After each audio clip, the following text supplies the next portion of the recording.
श्री कृष्ण कहते हैं, जैसे जिसकी सोच वैसे उसके कर्म, जैसे जिसके कर्म वैसे उसके फल।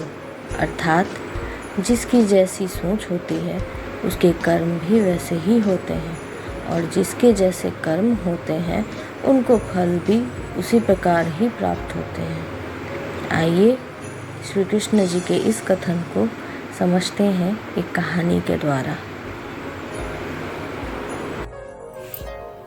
एक बुजुर्ग औरत मर गई। यमराज लेने आए। औरत ने यमराज से पूछा, आप मुझे स्वर्ग ले जाएंगे या नरक? यमराज बोले, दोनों में से कहीं नहीं। तुमने इस जन्म में बहुत ही अच्छे कर्म किए हैं, इसलिए मैं तुम्हें सीधे प्रभु के धाम ले जा रहा हूँ।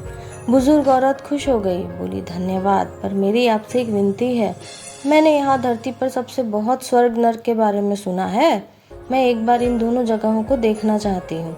यमराज बोले, तुम्हारे कर्म अच्छे हैं, इसलिए मैं तुम्हारी ये इच्छा पूरी करता हूँ। चलो हम स्वर्ग और नरक के रास्ते से होते हुए प्रभु के धाम चलेंगे। दोनों चल पड़े। सबसे पहले नरक आया। नरक में बुजुर्ग औरत ने जोर जोर से लोगों के रोने की आवाज सुनी। वहाँ नरक में सभी लोग दुबले पत्ते और बीमार दिखाई दे रहे थे। औरत ने एक आदमी से पूछा, यहाँ आप सब लोगों की ऐसी हालत क्यों है? आदमी बोला, तो और कैसी हालत होगी, मरने के बाद जब से यहाँ आए हैं हमने एक दिन भी खाना नहीं खाया। भूख से हमारी आत्माएं तड़प रही हैं। बुजुर्ग औरत की नज़र एक विशाल पतीले पर पड़ी, जो कि लोगों के कद से करीब 300 फुट ऊंचा होगा। उस पतीले के ऊपर एक विशाल चम्मच लटका हुआ था। उस पतीले में से बहुत ही शानदार खुशबू आ रही थी। बुजुर्ग औरत ने उस आदमी से पूछा, इस पतीले में क्या है? आदमी मायूस होकर बोला, ये पतीला बहुत ही स्वादिष्ट खीर से हर समय भरा रहता है। बुजुर्ग औरत ने हैरानी से पूछा, इसमें खीर है? तो आप लोग पेट भर के ये खीर खाते क्यों नहीं? भूख से क्यों तड़प रहे हैं? आदमी रो रो कर बोलने लगा, कैसे खाएं? ये पतीला 300 फीट ऊंचा है, हम में से कोई भी उस पतीले तक नहीं पहुंच पाता। बुजुर्ग औरत को उन पर तरस आ गया। सोचने लगी, बेचारे, खीर का पतीला होते हुए भी भूख से बेहाल है। शायद ईश्वर ने इन्हें यही दंड दिया होगा। यमराज बुजुर्ग औरत से बोले, चलो हमें देर हो रही है। दोनों चल पड़े। कुछ दूर चलने पर स्वर्ग आया। वहाँ पर बुजुर्ग औरत को सबके हंसने खिलखिलाने की आवाज़ सुनाई दी। सब लोग बहुत खुश दिखाई दे रहे थे। उनको खुश देखकर बुजुर्ग औरत भी बहुत खुश हो गई। पर वहाँ स्वर्ग में भी बुजुर्ग औरत की नज़र वैसे ही 300 फुट ऊंचे पतीले पर पड़ी जैसा नरक में था। उसके ऊपर भी वैसा ही चम्मच लटका हुआ था। बुजुर्ग औरत ने वहाँ लोगों से पूछा, इस पतीले में क्या है? स्वर्ग के लोग बोले कि इसमें बहुत टेस्टी खीर है। बुजुर्ग औरत हैरान हो गई।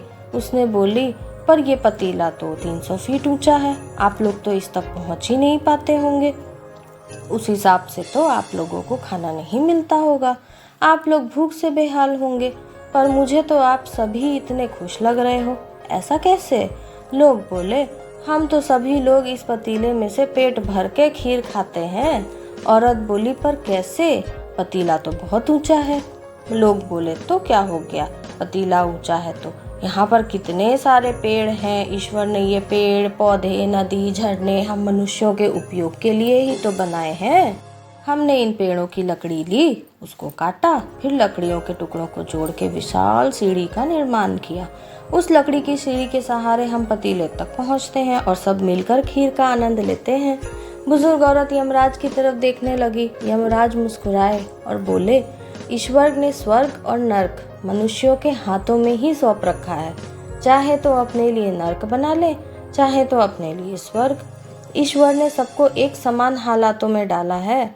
उनके लिए उनके सभी बच्चे एक समान हैं। वो किसी से भेदभाव नहीं करते। वहाँ नरक में भी पेड़ पौधे सब थे, पर वो लोग खुद ही आलसी हैं। उन्हें खीर हाथ में चाहिए। वो कोई कर्म नहीं करना चाहते, कोई मेहनत नहीं करना चाहते, इसलिए भूख से बेहाल है। क्योंकि यही तो ईश्वर की बनाई इस दुनिया का नियम है। जो कर्म करेगा, मेहनत करेगा, उसी को मीठा फल खाने को मिलेगा। तो देखा आपने दोस्तों, स्वर्ग और नरक हमारे हाथ में है। मेहनत करें, अच्छे कर्म करें और अपने जीवन को स्वर्ग बनाएं। धन्यवाद।